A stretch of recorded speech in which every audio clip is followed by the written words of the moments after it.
In our gospel this afternoon, some people put Jesus to the test once again, asking him for a sign from heaven.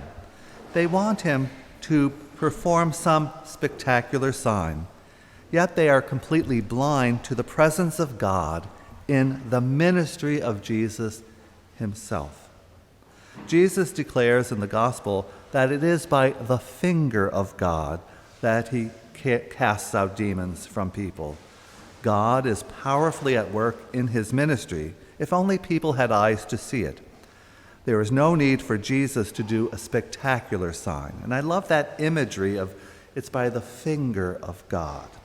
It's not by the fist bump or the high five. It's something very dramatic. It's a gentle finger. And I use that image in my prayer time of that image of creation on the ceiling of the Sistine Chapel, where Adam has his hand stretched out, and God the Father is touching with his finger to give him life, to breathe life into him.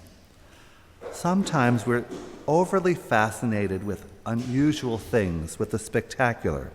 We fail to see the ways of the Lord that are present among us and in us, and through the goodness and kindness and hospitality of others, in and through the selfless service that people offer, and they show one another, they show to us, in those ordinary and simple ways.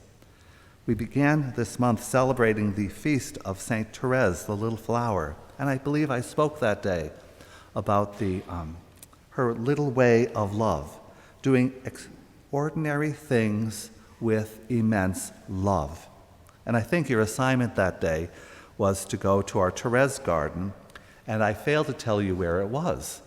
And that Therese garden is found opposite the Carrollton Hall. So coming here and parking, you've already passed Carrollton Hall, and that little garden, that fenced garden, has a rose terrace with St. Therese there. I'm not assigning you to go there again today. I'm just assigning you to do extraordinary things with ordinary things with great love.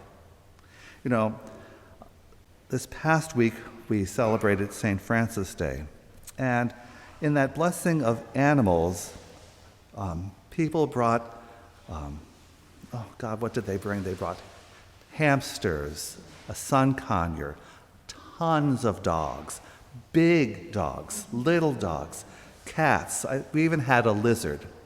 And one little boy who came in late, I had to bless his zebra.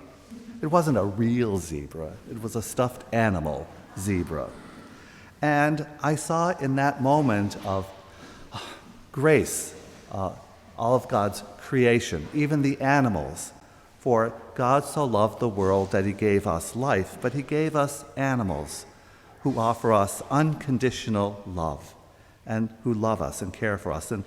And in touching each of their heads with, my hand or blessing them, it's the finger of God giving us joy, giving us life, giving us hope.